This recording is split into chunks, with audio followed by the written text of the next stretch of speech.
everyone. Welcome to your newest episode of the Cosmic Matrix podcast with your host, myself, Laura Matsu, and my husband, Bernhard Gunther. So in this episode, we're going to be addressing a big topic, and it's titled From Karmic and Toxic Relationships to Divine Union.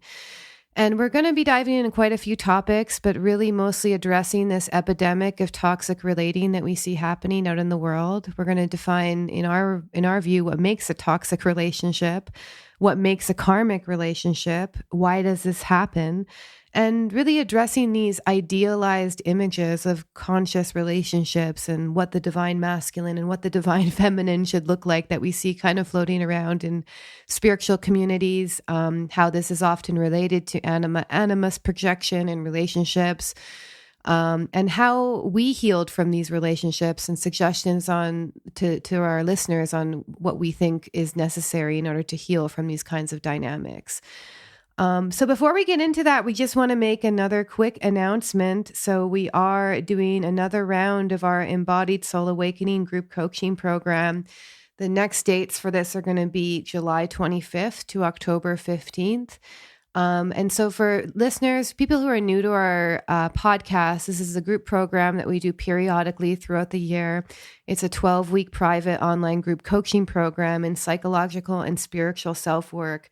And we basically designed this 12-week program to help empower you to become a master of reality through mastering two things: really deep inner work to understand yourself, and deep outer work so that you can really understand the forces that operate within this universe.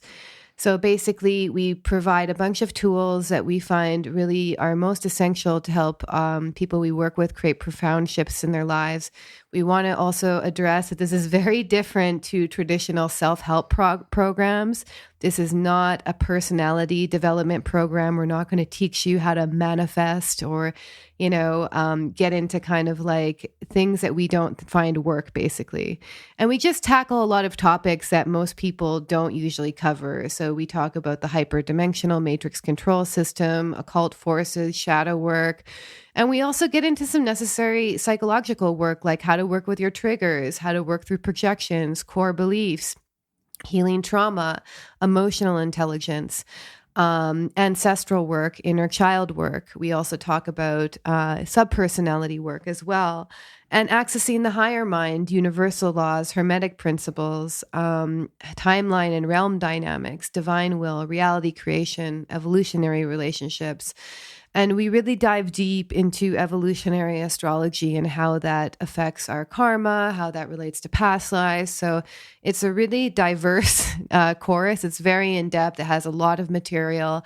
And if you're looking for a community of people to do this work in, we really invite you to join us and join our next group program. So we have the next dates again are going to be July 25th, to October 15th. It's going to fill up way before then. So if you want to apply, go to thetimeoftransition.com. So I'm going to repeat that. There's a thetimeoftransition.com, and there's an application form there, and you can also read more about it. So. All right. Great introduction. So that's definitely a big topic. Relationships in general, which is more and more coming up for people. And it's really fascinating talking about quote unquote karmic and toxic relationships. We are at the end of this 6-week, public celebrity drama relationship that went on between Johnny Depp and Amber Heard. Yeah. And, not to get into specifics, and I feel part of it is a whole distraction what's going on in the world, this obsession with celebrities and this really intense, exposure of their dirty laundry to the public. And everybody just feeds into that and is fascinated. You can see that from the celebrity distraction, the cult of celebrities, and what people are fascinated and kind of just, waste their time really with watching. But it is fascinating to observe. From a bigger picture perspective, it's almost a reflection or manifestation of the bigger collective in light of what's happening in relationships and toxic relationships, because what they're going through, in many ways resemble the archetypal toxic relationship many people have been dealing with. in different ways. And you can also talk about how this also astrologically actually comes to the forefront to the collective. Yeah. Right. Yeah. Yeah, so I'll read something I wrote about that. And basically, in my opinion, the reason that the collective is so obsessed, the term is obsessed, by the way, Yes. with the Johnny Depp and Amber Heard saga, is that it represents something that's held in the shadows of humanity, especially relating to this realm of toxic relationships. So basically, in their composite chart, their composite moon and Mars in Scorpio, which is really high drama, is known for these kind of karmic relationship vibe, brings really intense emotional attachments for better or worse. So you can see that they hate with the same depth that they once supposedly loved each other. And I really put that in quotations. And so their composite moon in Scorpio was recently conjunct the transiting south node of the moon, which is also in Scorpio. So, the transiting north node conjuncts their composite sun, Venus in Taurus. So basically the nodes of the moon being in the Scorpio-Taurus axis right now affect us all. So the Scorpio south node is about themes like power, intensity, karmic relationships, shared resources, merging, transformation, sex, psychology, abuse of power, sex for power, mind games, secrecy. And the North Node in Taurus is about survival, abundance, poverty, physical resources, values, self-worth, security, simplicity. So while many people are getting drawn into this drama, the drama of this Scorpio, you can see food shortages and survival issues seem to be in the background, threatening our security, Taurus. And it's also interesting to think about this axis and how unhealed traumas from the past, Scorpio, tend to make us not value ourselves, Taurus. So for those who are compelled to watch the trial, they probably have a little Amber Heard or Johnny Depp-like shadow inside of them, whether unconscious or conscious, whether in past, present, or future. So their relationship is really holding up a mirror to the dark past that we can be led down when we explore themes like money, sex, power, powerlessness as well. Because Pluto is known for these extremes, like sudden gains, sudden losses. And you see this in their relationship. At one moment, they were really living this celebrity high life, and now they're getting the dirtiest laundry of their relationship dragged in front of the world for everyone to see. So this could be an opportunity for deep healing for our collective psyche, but the collective is not that self-aware, basically. No. So it's just pure shadow projection. You know, they're projecting shadows onto the wall instead of asking themselves. Each person could ask themselves who feels drawn to this trial, what am I seeing in this trial, and how is it a reflection of myself, my own psyche, and my own intimate relationships? Because they really, with this moon in Scorpio conjunct the transiting south node of the moon, they're really holding up a mirror to the world of toxic relating that many find themselves even more these days. So we're really in this era of broken relationships. There's a lot of traumatized people in the dating pool who do not even know they're traumatized, by the way, and who don't even know the basic skills that are needed to build a healthy relationship, especially a healthy long-term relationship with another person. Also, and this is something we're going to get into later, many people have high ideals of romantic love that's also culturally supported by Hollywood, which is really far apart from their capacity to actually maintain a loving relationship. So when two people who are deeply traumatized seek unconsciously to relive their past in relationships, in psychological terms, this is called repetition compulsion. So we repeat what we don't realize we need to heal. So we're basically seeking to relive our early attachment wounds by seeking out the same people who created them. And this is always a failed project. And for those who find themselves in toxic relationships over and over again and have no idea why, this Depp-Heard relationship really holds up a mirror to all the ways that unhealed trauma in childhood often leads us to repeat unhealthy relationships full of drama, chaos, intense highs and lows. And this isn't real love, but a roller coaster of projections. So basically, in my humble opinion, you know, the collective fascination with this case proves it stirs something in people. And it's more than just a psyop or distraction. And it's pretty much being used as a distraction. I don't disagree with that. Some people maybe even be very triggered that we're even talking about this. But, the case basically is there's something in the collective psyche that's drawn to this case. And I really feel that there's something in our collective consciousness in the realm of toxic relationships purging into conscious awareness and demanding that we really bring the dark side of our human relating to light. And, this relates to this projection. If we could only remember that what we tend to see in our opposite sex relationships is often a clue to the unconscious reflection of ourselves. Wow, very well said. So yeah, it's very important. Like we don't definitely want to go much deeper into this whole case in itself. Most people I've also noticed are very just superficially drawn to it.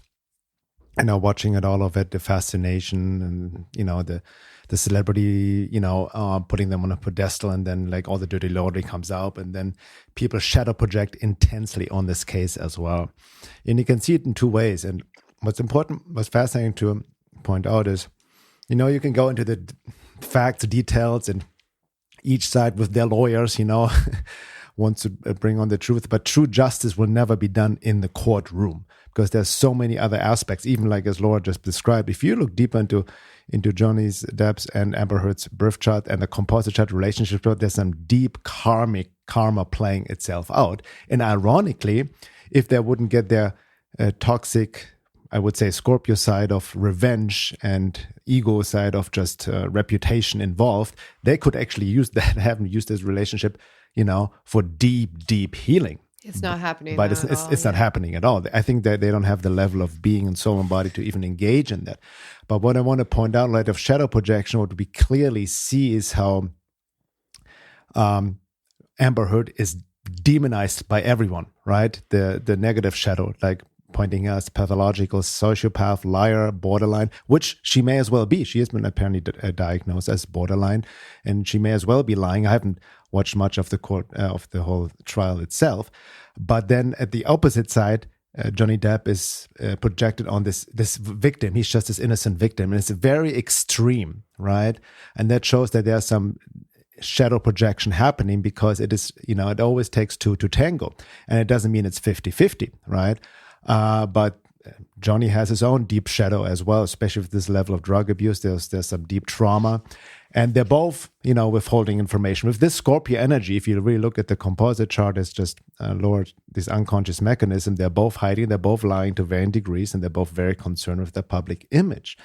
But it's also fascinating. I think what's happening with all these intense negative projections towards Amber Heard, she carries also the dark shadow of the Me Too movement. She became the projectile of, all these false accusations, all that has been done to men, even by false accusations, and the whole dark side of the Me Too movement. So she carries that shadow now, right? Yeah. So it's interesting because I don't want to go too much more into the trial and the details, but let's use them as an archetypal example. Yeah. They're actually, in my view, both a toxic relationship and, from looking at their composite, a karmic relationship. So let's define what personally, and this is also obviously our personal definition, but what we find makes a toxic relationship. Okay, abuse, lies, manipulation, using the other person. One person or both tend to have a lot of unhealed trauma and they're not working on it in any way. One partner tends to blame the other and doesn't ever look at their own part.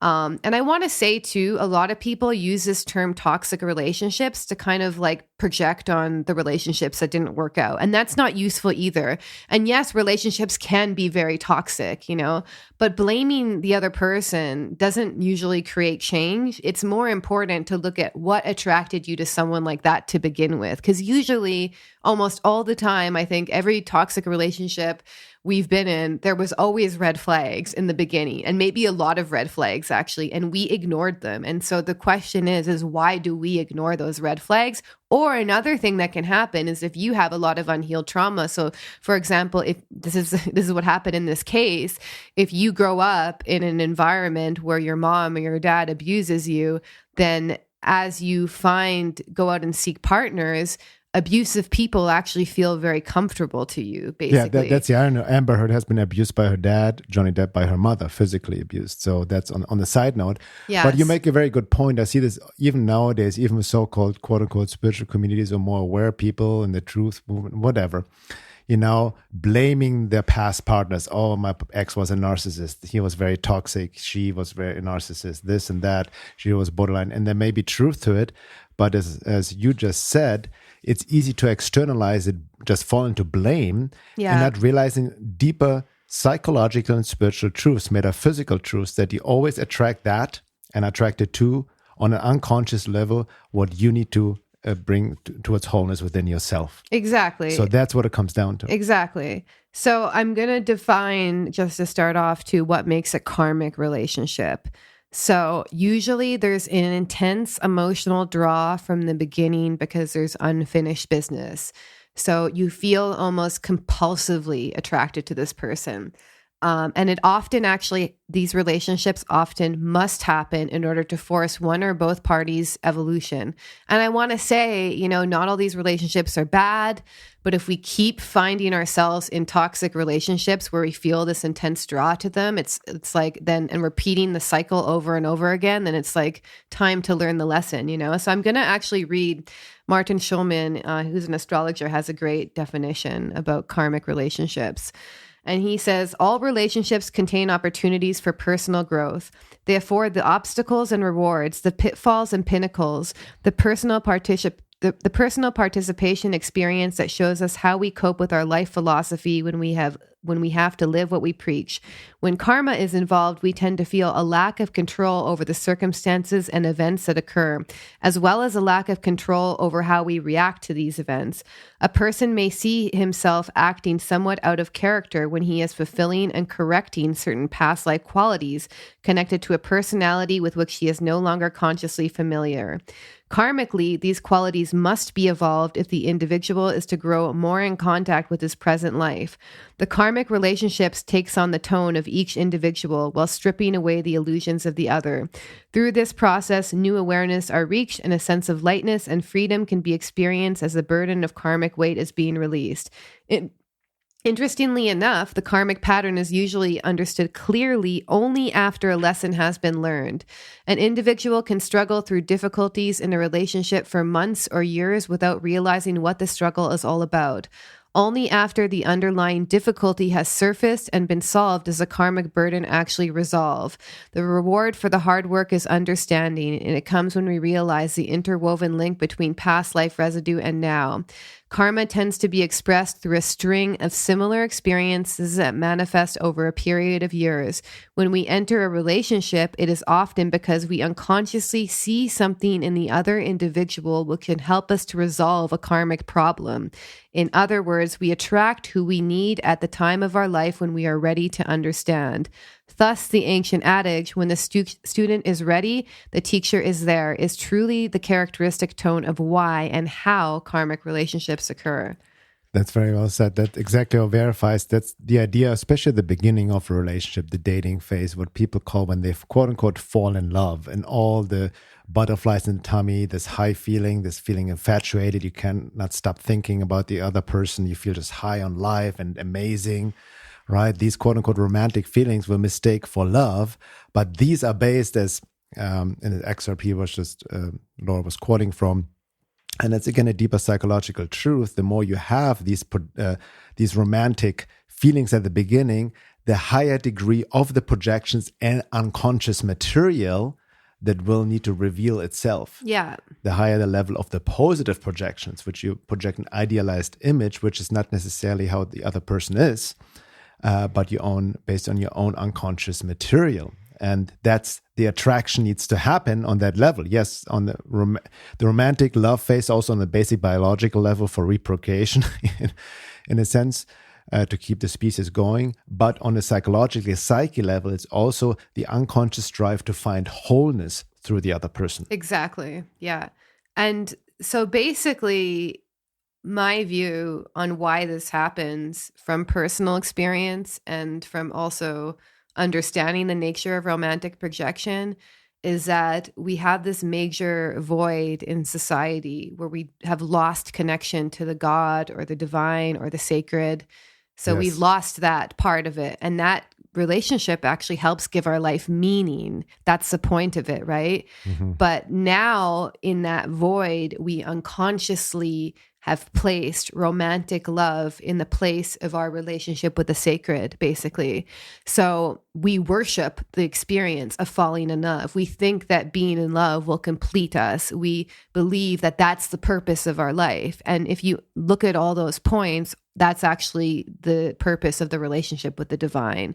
So we have this impossible task in front of us where you see that people are literally looking for the experience of God in their partner. And then what happens is they meet a human and then they try and make that person into God, or they try and change them, or they blame them, or whatever, you know? But the fact of the matter is like you can't actually place your ultimate meaning in your relationship. It's not going to work out. I've tried it. So we need to look at that. And I'm going to read some quotes from Robert Johnson in a moment, but maybe you can say something about that as well. Yeah, as mentioned, it's also reinforcing our culture, you know what I mean? Official culture, media, entertainment, art, all of that. They worship the romantic relationship. You see it in all the Hollywood movies and all of that. It's kind of, the prince get the princess and off they go into the sunset and everything's love and light and bliss. And also many of us, and I'm not taking myself to that equation, in the past, we just mistake this romantic phase for love, and once this passes and you miss, and the idealist image drops, the shadows come up, the friction, the conflict, and all of that. And we say, oh my God, you're not the person who I thought he or she was, which is true because we've been projecting in the romantic phase. But that's just a phase. And most people who mistake this romantic phase, this emotional bliss or high, even sexual high for love, after the romantic phase fades, which can last average up to a year, 2 years, even 3 years, who knows, depending on each individual situation, then they break up the relationship. They get in conflict, they blame each other, and then boom, look for the next person to get the next high, right? Hence, we have a high divorce rate. Hence, we have, people just, dating, serial dating until, they get this high fulfilled, so to speak. But there's no conscious relating in all of that. And that's why also nowadays, by the way, there's not only a high divorce rate, there's a high rate of single people, both men and women, like never before. And I think the reason for this two-part, one part is also times are changing. So, people become more, maybe on some part, really interested in themselves. But also, it's not easy to have relationships at this day and age. Something is changing, like all this in the light of the evolution of consciousness, more and more is coming up. So more will come up and you'll be confronted with in relationship. And I think a lot of people have also become relationship avoidant. They say, I'd rather be by myself. There's nobody else out there for me anyway, and they also tend to lie to themselves, and kind of like self-sabotage relationship, because it takes a lot of courage in the sense, or, how can I say courage, or just also a certain determination to be in a relationship and to engage in this process. Because many things, and I've seen this in myself, in my relationship, also with Laura, only reveal themselves in relationship and can only happen in relationship. Even Carl Jung says, the whole anima-animus fusion, the alchemical marriage of the inner male-female, can only be in relationship, happen with the opposite sex. Yeah, and it's also, from a practical perspective, I find that generally speaking, the average person, because of this kind of romantic love replacing God thing that I just mentioned, have these extremely high ideals of romantic love that are culturally supported by all of Hollywood, by all of music. So the culture supports us to live in this delusional state that romantic love replaces God, basically.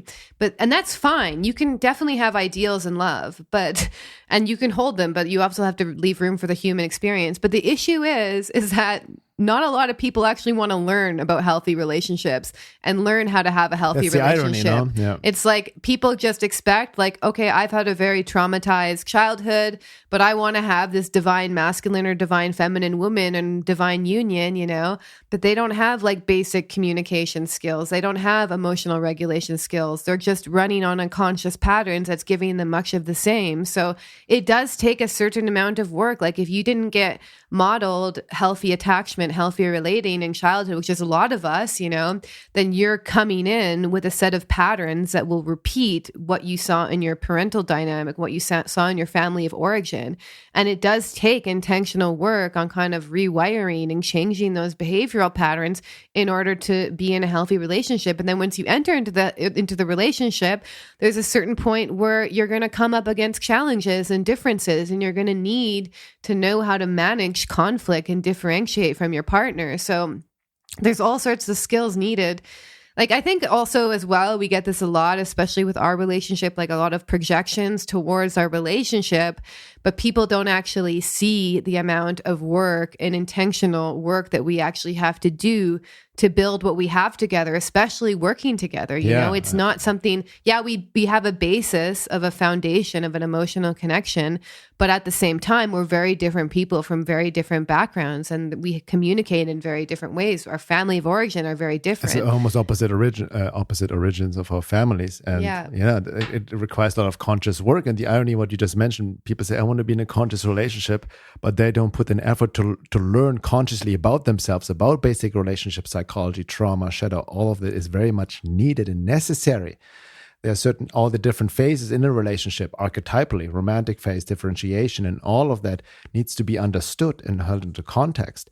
And like you just said, not only in the mainstream media, Hollywood, this idea, this romantic relationship love is idealized, but also in spiritual communities, the idea of like how a divine masculine should be or divine feminine we project, and it's just more personality traits. And nowadays, I think we're going to go this deep into the second hour. This whole polarity teaching has taken off, and especially on the conservative movement and all of that, the new man movement, how a man is supposed to be and the woman, and it's very traditional roles again. But it's all, from what I see, very superficial personality development rather than understanding deep understanding of shadow work, deep understanding of animus projections. And then another level brings in esoteric or evolutionary astrology and all of that, how this interacts. So many levels come in. Yeah. And it's become a very superficialized in light of how, divine masculine alpha male is supposed to act, in order to attract his princess or queen and all of that. Even these projections of the king and the queen, and it becomes all externalized and image oriented and personality development instead of going much deeper within. Okay, so we're going to start getting into some of Robert Johnson's material from his book, We, which is a very amazing book which outlines this idea that romantic love has replaced our relationship with the divine. And he says in the book, romantic love is the single greatest energy in the Western energy system in the Western psyche. In our culture, it has supplanted religion as the arena in which men and women seek meaning, transcendence, wholeness, and ecstasy. As a mass phenomenon, romantic love is peculiar to the West. We are so accustomed to living with the beliefs and assumptions of romantic love that we think it's the only form of love on which marriage or love relationships can be based. We think it is the only true love, but there is much that we can learn from the East about this.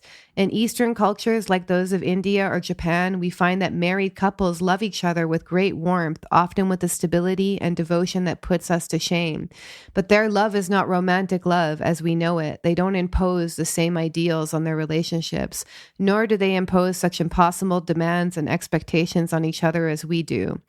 Romantic love is not just a form of love. It is a whole psychological package, a combination of beliefs, ideals, attitudes, and expectations. These often contradictory ideas coexist in our unconscious minds and dominate our reactions and behavior without our being aware of them. We have automatic assumptions about what a relationship with another person is, what we should feel, and what we should get out of it. For romantic love doesn't just mean loving someone, it means being in love. This is a psychological phenomenon that is very specific. When we are in love, we believe we have found the ultimate meaning of life revealed in another human being. We feel we are finally completed, that we have found the missing parts of ourselves. Life suddenly seems to have a wholeness, a superhuman intensity that lifts us high above the ordinary plane of existence. For us, these are the sure signs of true love. The psychological package includes an unconscious demand that our lover or spouse always provide us with this feeling of ecstasy and intensity. With typical Western self-righteousness, we assume that our notion of love, romantic love, must be the best. We assume that any other kind of love between couples would be cold and insignificant by comparison. But if we Westerners are honest with ourselves, we have to admit that our approach to romantic love is not working very well. Despite our ecstasy when we are in love, we spend much of our time with a deep sense of loneliness, alienation, and frustration over our inability to make genuinely loving and committed relationships. Usually we blame other people for failing us. It doesn't occur to us that perhaps it is we who need to change our own unconscious attitudes, the expectations and demands we impose on our relationships and on other people. This is the great wound in the Western psyche. It is a primary psychological problem of our Western culture. Carl Jung said that if you find the psychic wound in an individual or a people, you also find their path to consciousness. For it is healing of our psychic wounds that we come to know ourselves. Romantic love, if we truly undertake the task of understanding it, becomes such a path of consciousness.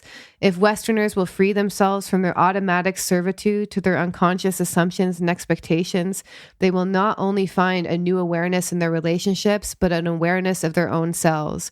Carl Jung has shown us when a great psychological phenomenon suddenly appears in the life of an individual, it represents a tremendous unconscious potential that is rising to the level of unconsciousness. The same is true for a culture. At a certain point in a history of people, a new possibility burst forth out of the collective unconscious, a new idea, a new belief, a new value, or a new way of looking at the universe. It represents a potential good if it can be integrated into consciousness, but at first it is overwhelming, even destructive. Romantic love is one of those truly overwhelming psychological phenomenon that has appeared in Western history. It has overwhelmed our collective psyche and permanently altered our view of the world.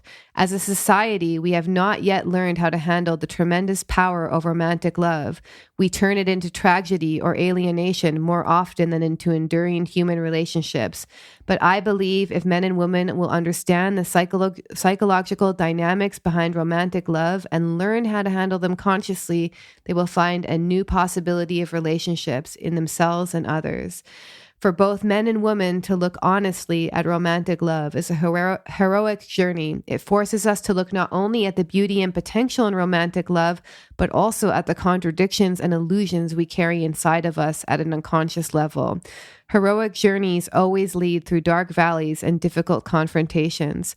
But if we persevere, we find a new possibility of consciousness. Mm-hmm. Amazing. That kind of reminds me of the ending that, excuse me, the archetypal phases in the journey of a relationship of a committed couple also literally resembles the hero's journey. Yeah. Of the based on Joseph Campbell's work, right? Going through the depths of the darkness, the dark night of the soul. And actually from the esoteric perspective, they understood, I remember that also reminded me of the Christian esoteric teachings way before the church distorted it.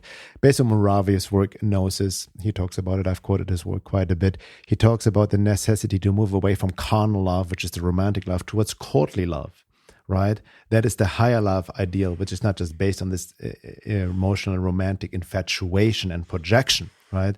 So they have to, and the true commitment actually, I remember David Rico in one of his great books, How to Be an Adult in Relationship, where he incorporates the hero's journey in light of the different phases in the relationship. The true marriage from this archetypal perspective actually happens, a true commitment after the relationship, after the romantic phase is over. Exactly, yeah. That's when actually archetypally the marriage happens. We're talking marriage and in the deeper sense of commitment, not a contract. Yes. Because the romantic love phase is not to be like discounted, actually, because I think it's necessary. It's a form of like symbiosis where you really learn to bond and merge with the other person, you know? Yeah. But the problem is that many people don't realize that that phase needs to end, and it's actually a good thing that it ends. And a lot of people end up just kind of chasing, like, how can we get the love back? How can we keep the love alive? You know, but it's like, it's really like when the projections start to fall at the end of the romantic love phase, that's when you really start to see who the person is beyond your projections that you've painted onto them. And only when you learn how to see who the person really is when true love can arise. Like, that's the whole point. Do you know when he wrote this book? Probably it's a while back, right? I'm not sure, actually. But the reason I'm asking, I'm just saying, you know, what I mentioned before, nowadays we have even more and more single people. People are more alone and lonely, but we are more than ever connected via the internet, the web, social media, and have actually more access and selection to other people, to the opposite sex, more potential for relationship, ironically. Yeah. But, and I can see it myself in my past, especially with my astrological setup as well.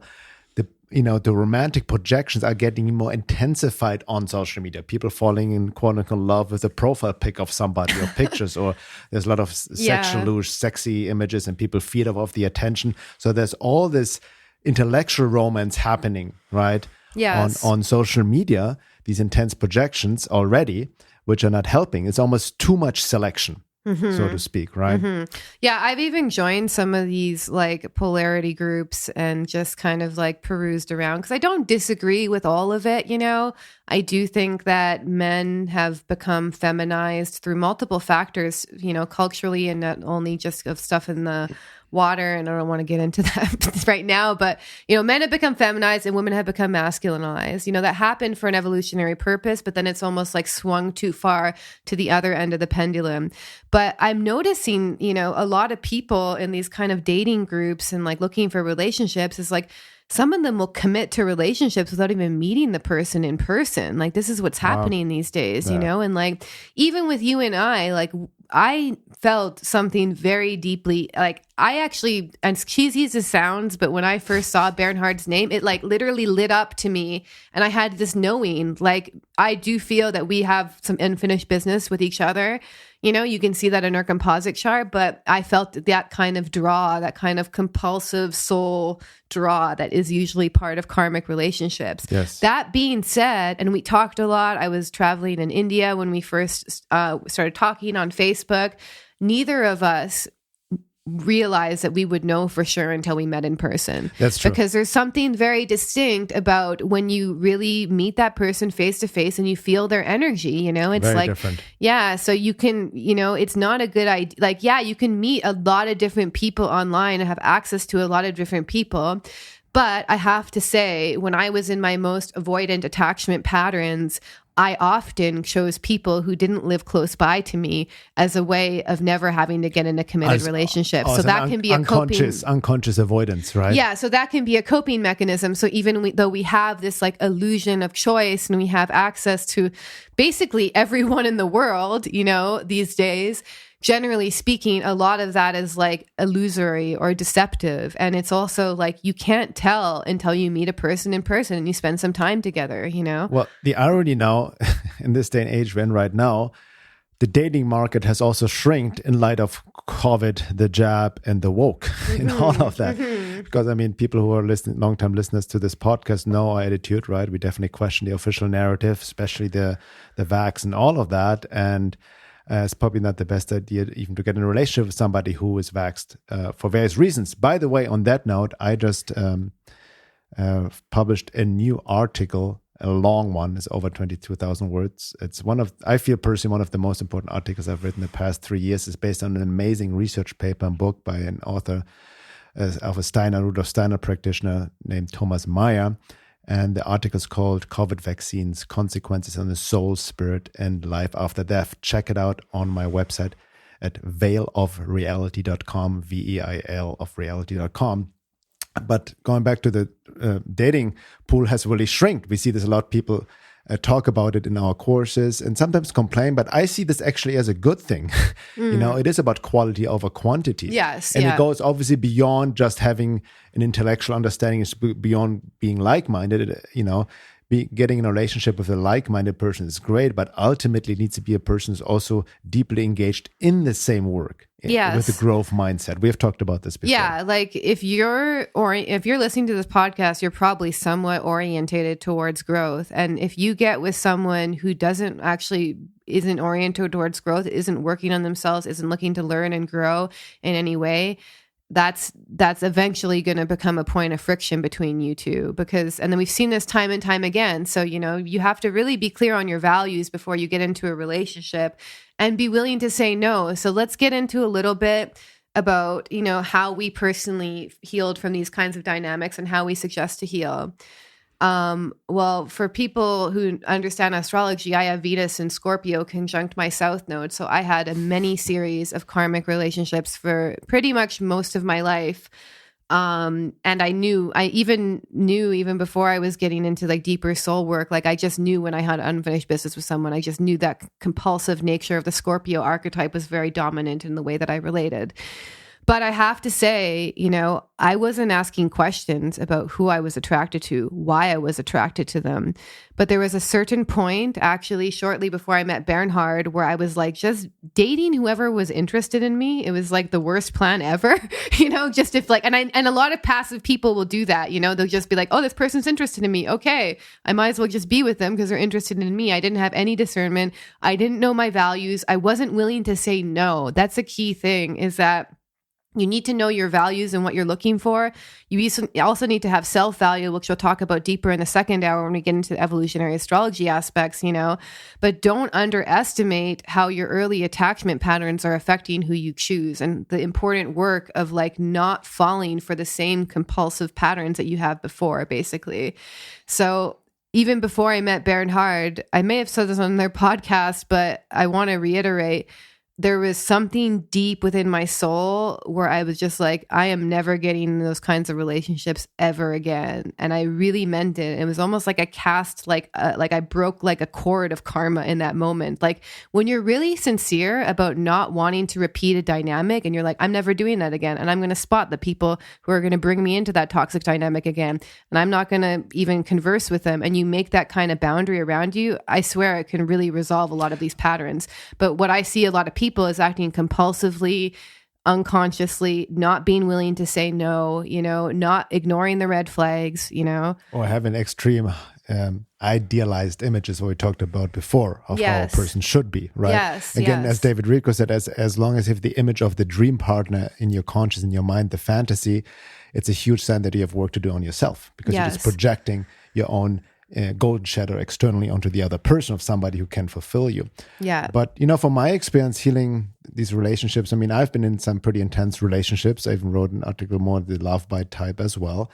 But I also had to take responsibility. I see, again, a lot of people abusing this love bite type relationship based on Eve Logan's work, again, to demonize their partner without taking responsibility of why they got engaged in it and attracted from a basic shadow Jungian or trauma perspective. Because here's another psychological truth.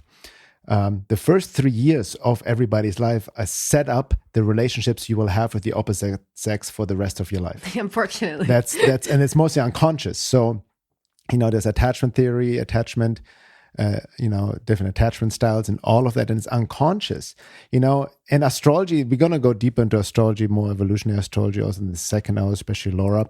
It can help. Like astrology, again, has been distorted, can be abused, it can be too much in your head, you can get too much identified, but it can help to give an objective understanding. For example, with me, I have Venus in Pisces in the 8th house.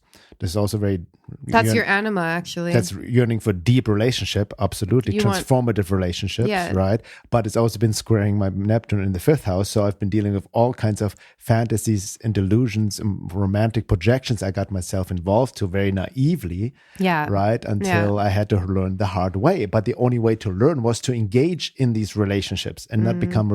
I was easily a relationship avoidant for many years, stay single. But then it's interesting, the inner drive of the psyche wants to make itself known. So you naturally then seek out and get attracted, use the attraction, to engage, to make the quote unquote darkness conscious or the unconscious conscious. Yeah. Yeah, so I think it's really important too, we get out of this like personality to personality dating. And that was one thing that I learned. Like I have a Libra sun, so especially with my own background and people pleaser patterns of the past is like, I would literally put on an image and then I would meet the person from a fake personality. It sucks because then if I'm meeting someone from that space, then I'm setting myself up to disappoint them and I'm showing them part of me that's not real. So I think that stop not being fake and be really yourself up front, be really clear about what you're looking for. It may seem scary for people, especially since a lot of dating material is like, play games, don't text back too fast, et cetera, et cetera. I don't personally think that works. Not for the kind of relationship that I've always been looking for. We both you have Venus in 8th house, I have Venus in Scorpio. Is like, I was always looking for depth. And if I'm showing up as my fake persona, then that's not going to draw deep relationships. And I have to say, being willing to say no to the right partner, but then also being willing to say yes when someone who's potentially the right partner arrives is important. Meaning you have to be able to go in there, take a risk, when it gets to be something that seems like you guys are on the same page with your values, your direction, being willing to make that commitment, I think that marriage is awesome too these days. I think that people really underestimate the power of marriage and what it does. Right? And yeah, commitment. And like, yeah, there is something to getting married to someone, I have to say. Like, it's not like, you can just peace out that easily. You have this deeper kind of commitment between you. And also just learn some relationship skills too, like basic learning how to communicate your feelings without blaming the person, self-regulation, learn your attachment patterns, how that shows up in a relationship. So at least you have some sort of clue in the ways that you relate and what might need to be worked on. So it's not just a total surprise for you. And that also a big thing, which also I had to kind of accept my own romantic projection of what I thought a conscious relationship entails. Conflict is part of the picture. Yes. So embrace conflict, not embracing conflict in the sense of initiating always conflict, but conflict is an opportunity when the stuff comes up, right? When there's a need to differentiate, to bring unconscious material to the front, to pierce through the projections. So it's learning conflict resolution skills, because there's always an opportunity from an esoteric, psychological, and spiritual perspective when conflict arises, if both people can take self-responsibility, don't get into blame, don't get into the shadow dance. On the other side of the coin, and that's a big, woozer, so to speak, for a lot of people, if there's no conflict at all, there can be actually a red flag. Yes. A lot of couples have unconscious conflict phobia, conflict avoidant, and they just exist on a superficial level. They don't want to rock the boat, right? Or oftentimes one person is maybe more dominant and the other person, be it the woman or the man, more submissive, and hence there's also no conflict because of this inequality, and some person just adjusts to the other person all the time, codependency, losing themselves in the process. Yeah. So I'm going to close off with actually one of the most profound quotes that I've ever read, actually, about this idea of romantic love and how it's replaced religion. And then in the second hour, we're really going to get into the evolutionary astrology factors involved in relationships, Taurus, Libra, Pisces archetypes. We're going to talk about conflict a little bit more, trends we see in relating, and a bunch of other stuff. So, and again, this is from Robert Johnson's We. So he says, what we seek constantly in romantic love is not human love or human relationship alone.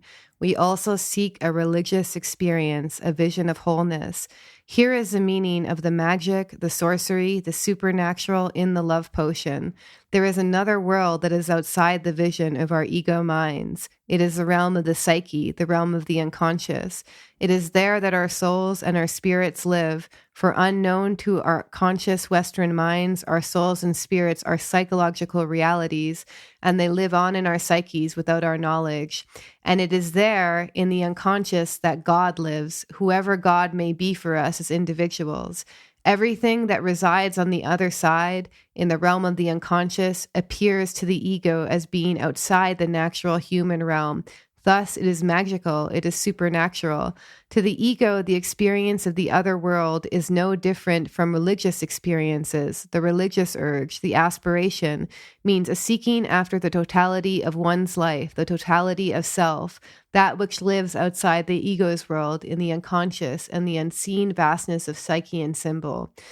We have learned that romantic love draws on a huge power system in the unconscious, an energy so great that we can only speak of it in the language of religion and mysticism.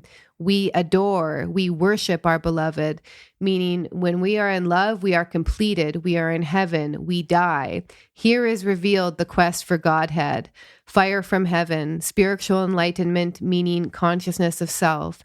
In the West, as in no other culture in history, this huge force is routed not into our religion or our mystical life, but into our human loves. Romantic love has become the channel which this awesome force flows into daily human life. Now we are asking, what are we to do with this awesome force? How can we channel it correctly so that it will enrich our lives in the realms of both spirit and of relationship, rather than sabotage them? This dream answers us in clear and vivid language. And he puts in quotes, put the divine part of yourself back into the cathedral where it belongs and live the human part of yourself where it belongs, in ordinariness and simplicity. We must take our soul out of romantic love and return it to an inner place, the inner cathedral. Beautiful. And that's exactly the gateway towards divine union. And that will go deeper into the second hour as well. As a matter of fact, the romantic love and also even karmic and toxic relationships, as obviously have a bad rap, nobody wants to engage in it, but they are also, from this deeper esoteric, spiritual, and psychological perspective, they are stepping stones towards the divine union. And many people want a spiritual bypass. I'm not taking myself out of the equation in the past. We want a spiritual bypass. We want to have this fulfilling, conscious, divine union right away.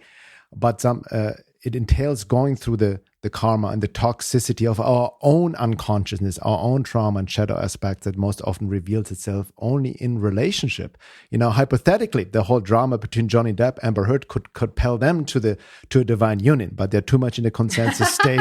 Absolutely, you know, theoretically speaking. But you know, again, there are different levels of soul embodiment, consensus state, individuated state, obviously, and all of that. So it's probably not going to happen for them in this lifetime around.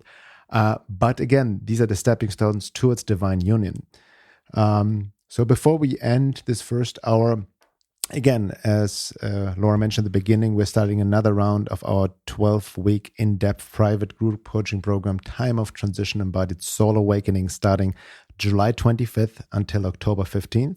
It's by application only, as always, and limited to 40 people. You can find out more about it and also apply at thetimeoftransition.com. Again, that's thetimeoftransition.com. Also on my website, there's a link as well. And speaking of my website, if you're not already a member or want access to the second hour, please sign up to the membership at my website, veilofreality.com, VEIL of reality.com. It gives you access to the second hour and the membership forum. And as I mentioned before, I just published a very new article long. It's pretty deep, pretty intense, called COVID Vaccines, Consequences on the Soul, Spirit, and Life After Death.